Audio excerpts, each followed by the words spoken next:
Institute and Leadership Council encouraged Secretary Clinton to discuss religious freedom with Iraqi Foreign Minister.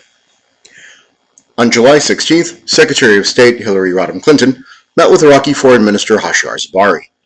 In advance of the meeting, the Institute on Religion and Public Policy and the Leadership Council for Human Rights sent Secretary Clinton a letter encouraging her to raise the deteriorating religious freedom conditions in Iraq in her meeting with the minister. Quote, "It is estimated that Iraq's indigenous Christian population has been cut in half since 2003. Almost 90% of the Sabian Mandaean population has either been killed or forced to flee their homeland, lending credence to claims of genocide," the letter stated. Quote, "Violence against Christians spiked over the past week with a rash of church bombings. Last weekend, 6 churches in Baghdad were bombed, killing 4 and wounding many more.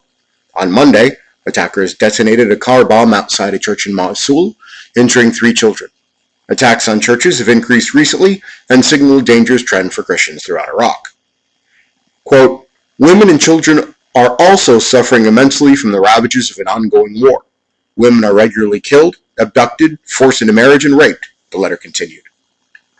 Quote, "A predecessor of yours, Madeleine Albright, once said that there is a special place in hell for women who do not help women. You are one of the most powerful women in the world, and as an American and a woman, we believe you have an obligation to raise these issues with Minister Zebari." End quote.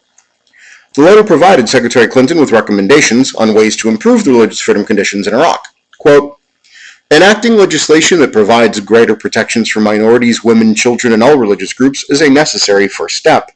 However, the government must increase training for police and security forces so they will be better equipped to address religious and ethnic conflicts. Increasing the number of security forces is also necessary to allow the government a greater chance of protecting their citizens from the swelling tide of violence." End quote.